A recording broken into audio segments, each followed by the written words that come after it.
Eu vou fazer uma espécie de pequeno histórico e, ao mesmo tempo, comentar alguns aspectos. Mas eu quero lembrar como começou tudo.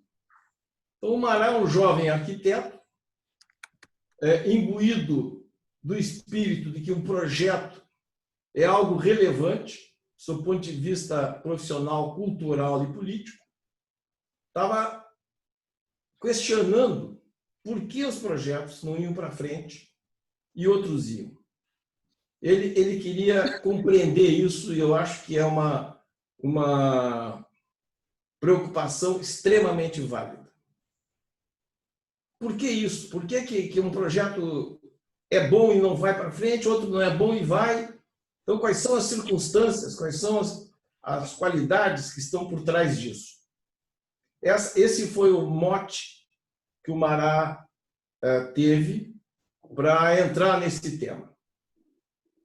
E eu acho que é uma questão que interessa a todos nós,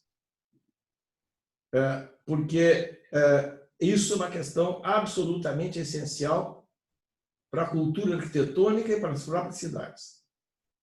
Agora, tem uma questão também aí envolvendo, é que no período em que o Mará se forma, em relação ao período que o Toledo e eu nos formamos, há uma evidente perda da qualidade de projeto como um instrumento cultural. Há uma significativa compreensão de que o projeto vale menos do que valia antes.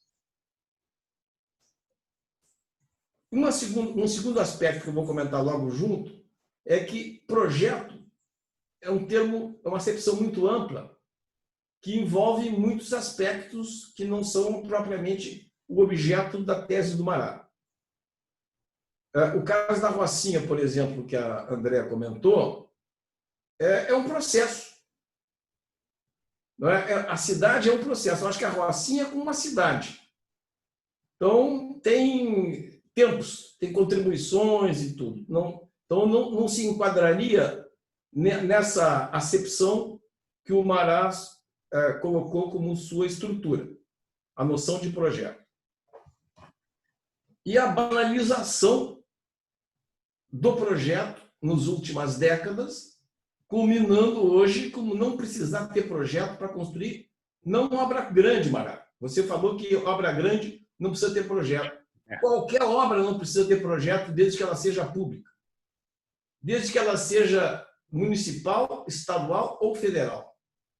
Então, há uma regressão brutal no Brasil, não é no mundo, é no Brasil, sobre essa questão.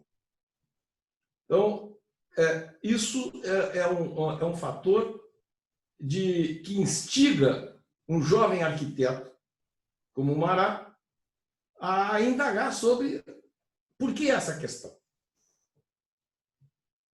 Bom, vocês elogiaram a orientação. Eu posso dizer para vocês que o Mará teve sempre plena autonomia. Eu influenciei muito pouco. Mas vou contar lá na origem do trabalho dele, quando ele escolheu a Cidade Nova, e vimos a abundância de desenhos urbanísticos que havia na Cidade Nova, sobretudo na mudança de tempo em que o paradigma modernista dá lugar para o contemporâneo, aí houve uma reestruturação brutal nas questões de desenho. Eu sugeri para o Mará superpor, e ele tinha técnica para isso, no computador, superpor todos os planos que ele tinha coletado ao longo das décadas para saber dos desenhos viários o que tinha sido constante em todos os planos. Que ruas tinham permanecido, que espaços públicos tinham permanecido, etc. Então, a surpresa foi que, ao superpor projeto por projeto, sobrou um ponto de conexão. Isto é, não tinha nada a ver o conjunto, não tinha nenhum elemento em comum, a não ser um ponto,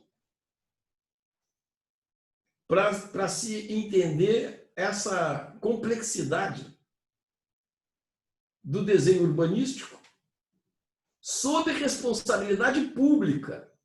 Aqui não é uma questão de desenho urbanístico por iniciativa privada ou iniciativa dos arquitetos. É sob iniciativa pública. E, portanto, se pressupõe uma conexão entre a equipe técnica da prefeitura ou dos governos e o próprio governante. Então, há de se admitir que há uma justa posição de interesses. E que, no entanto, essa justa posição de interesse não é suficiente para levar avante o que se estabeleceu.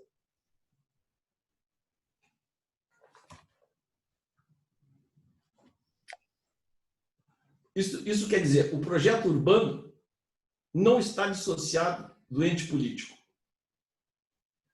Ele decorre de, ou propõe para. Eu costumo avaliar que os governantes, salvo estadistas, não propõem nada. Eles reagem às propostas existentes. E no caso urbanístico, eu acho que é muito verdadeiro. Eu não quero me alongar muito, mas eu preciso comentar aspectos que eu acho que são importantes para a compreensão da questão do Rio de Janeiro de hoje. A Aspásia lembrou que a decadência do Rio de Janeiro se dá anteriormente à mudança da capital. Eu nunca tinha pensado sob esse ponto de vista. Eu sempre pensei que ela se deu a partir da mudança da capital. E tenho até escrito que a grande transformação do início do século XX, no Rio de Janeiro, teve vitalidade até os anos 70, quando a capital efetivamente saiu do Rio. De fato, de direito já tinha saído antes. Mas isso é secundário. O que eu quero comentar sobre isso é, e eu peço especial atenção da Aspásia, porque ela citou a questão do Doxíades. O Doxíades foi contratado pelo Lacerda, quando governador, para prever o Rio de Janeiro do ano 2000. Isto é, o Rio de Janeiro, 30 e poucos anos depois da saída da capital. No momento em que o Doxíades é contratado, o Rio de Janeiro tinha 180 quilômetros quadrados de cidade. 180 quilômetros de cidade ocupada. O plano do Doxíades, ele não se contenta em trabalhar sobre esse território.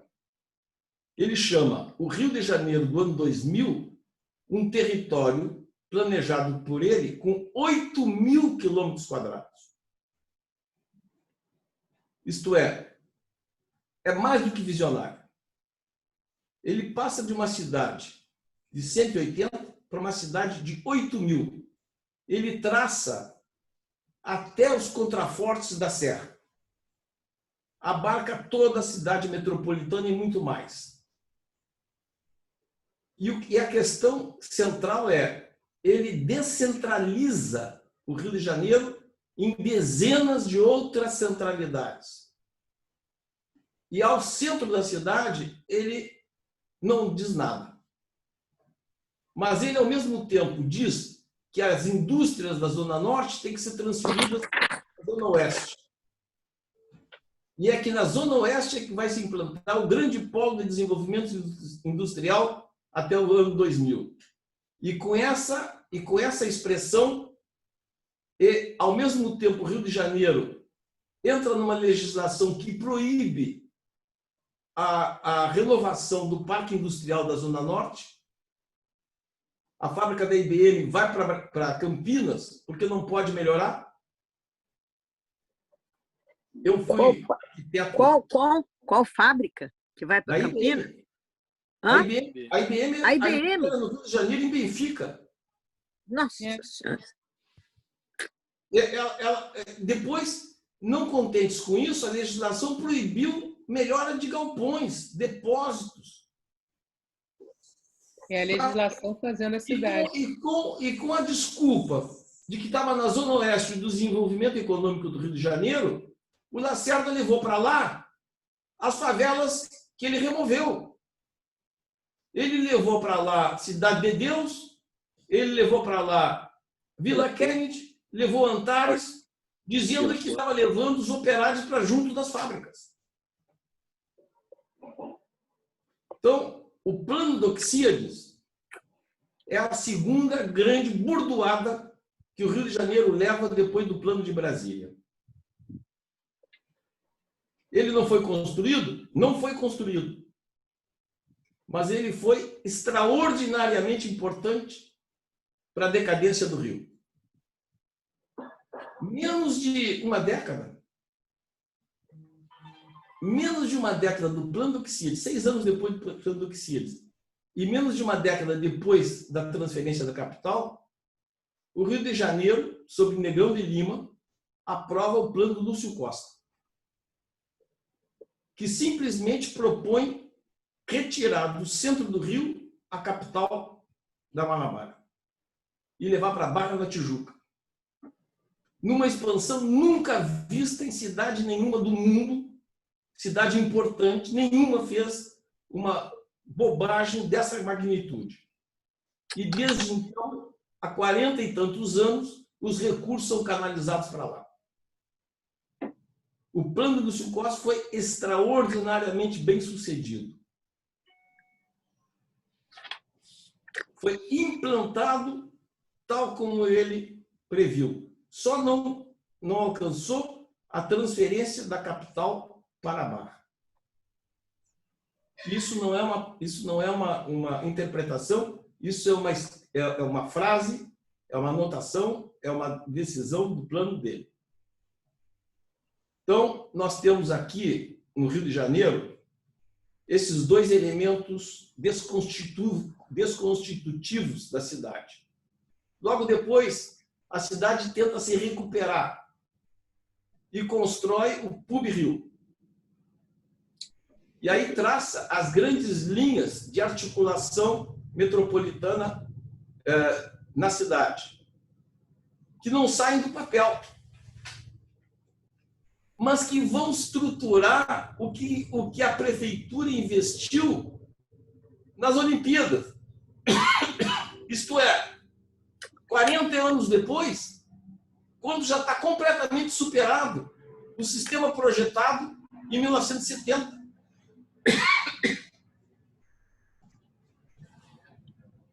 Há um conjunto de erros projetuais que a gente não pode banalizar.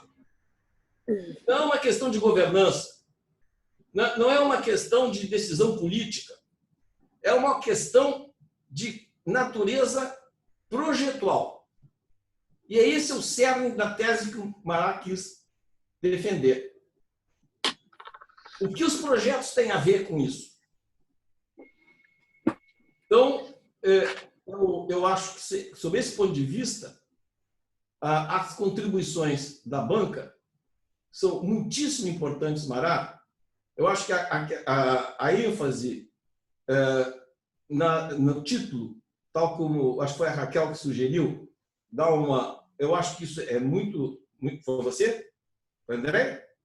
Então, eu acho que isso é muito legal, porque coloca em evidência a origem da tese e o objetivo principal que você trouxe, ao mesmo tempo em que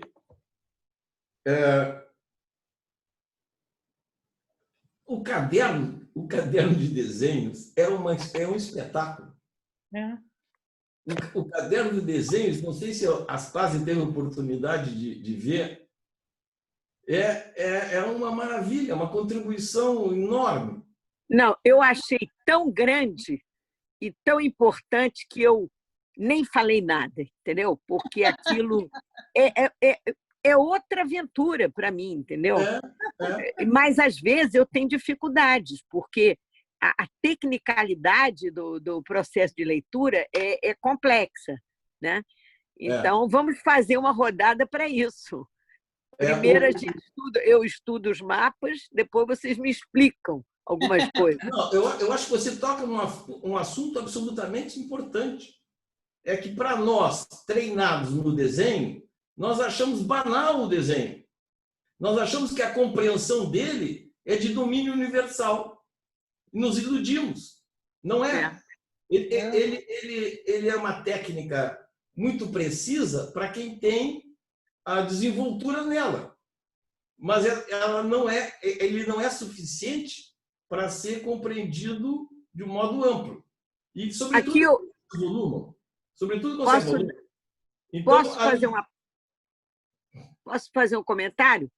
Eu fiquei pensando aqui, ouvindo esse extraordinário debate da banca, que talvez fosse uma coisa interessante se o Mará separasse o porto da Cidade Nova para poder facilitar essa leitura, entende? Porque a Cidade Nova é muito complexo. E eu fiquei pensando, soltar a Cidade Nova do porto, para a gente não ficar com isso embrulhado. E porque tem uma lógica própria, cada uma dessas áreas. Não sei, foi uma ideia que me veio. Na Cidade Nova, se dá o maior conflito entre o modernismo e o contemporâneo. Não tem outro lugar no Rio de Janeiro que tenha esse conflito de um modo tão bem expresso. E o que a Cidade Nova era totalmente ocupada, com lotes de 5, 6, 10 metros por 20, 25, 30, por dezenas de quarteirões. Com a transferência da capital para Brasília, o Rio de Janeiro quis fazer da Cidade Nova a demonstração de que ele também tinha capacidade de ser capital moderna. E faz um arrasa-quarteirão completo ali. Destrói, sob o ponto de vista projetual, aquelas dezenas de quadras totalmente ocupadas com casas pobres em geral. Achou que, sendo casa pobre, vai ser fácil. Não, no início não era não, Sérgio. O decreto real dizia que só podia ter 2 pavimentos para não ter nunca casa... Não, isso é nos anos... Não, sim, mas isso... 1800 e pouco. Não, mas isso faltou... Isso é no caminho que vai para a Quinta da Boa Vista.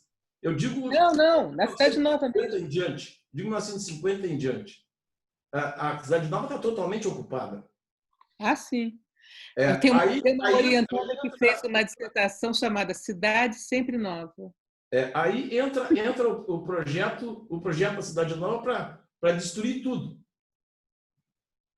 Quando há a grande grita em relação ao Catumbi, isso aí reflui. Então, aí já estamos no momento em que o Carlos Nelson, Mulica, etc., reagem à destruição modernista. Então, se coloca ali um paradoxo, porque enquanto o governo quer fazer dali um exemplo de uma capital moderna, porque era para ali que ia ser transferida a sede do governo, a população reage de um modo muito contundente e bloqueia essa desapropriação, que fica num limbo durante 30 anos. Então, essa sucessão de desenhos que o Mará tem reflete essa luta insana entre a destruição modernista e a preservação contemporânea. Ou entre as estratégias e a tática. O que a Aspásia está propondo, eu acho que é muito bom, Mará, se você puder fazer essa demonstração e ampliação do conhecimento das coisas, tirando o porto e caindo em cima do que você tem, mais do que suficiente, na Cidade Nova. E, por último, também sobre o que falou a Aspásia, eu concordo plenamente com você, Aspásia, sobre a inutilidade do Ministério da Cidade e do Estatuto das Cidades. Acho que foi uma perda de tempo, de energia, foi uma questão colocada ideologicamente e mal aproveitada, mas, de fato, o Estatuto da Cidade, defendido pela esquerda, por todos nós, ele trouxe consequências muito graves para a noção de projeto urbano, porque ele desqualificou mais uma vez o projeto urbano como uma hegemonia institucional dos governos. Então, você, Aspásia, que dirigiu o plano diretor, sabe que o plano diretor era absolutamente negociado com a população para que pudesse ser bem visto. O plano diretor nosso não chegou a entrar na espacialização. Mas se tivesse entrado, faria com que a população dissesse: nesta minha rua aqui eu quero 5 pavimentos. Ah, não, 5 é pouco, vamos fazer 4, vamos fazer 10, vamos fazer 4. Aí chegava ao meio termo lá e ficava um número de pavimentos em que a participação da sociedade teria definido esse elemento. Mas entra o Estatuto da Cidade, e o Crivella agora está adorando, entra o Estatuto da Cidade e diz que, naquele lugar, se você pagar, você pode construir mais. Se você fizer uma operação interligada, se você fizer uma operação consorciada, se você fizer não sei o quê, a noção de projeto cuja hegemonia institucional é o que dá legitimidade para os governos definirem o que é melhor para a cidade, qual é o melhor espaço público, é abandonado em benefício do interesse privado. Então, o Estatuto da Cidade, de fato, transferiu para o lote e para a iniciativa privada a definição do espaço público. Então, ele não foi inodoro, não. Ele é mais do que isso. Ele é prejudicial.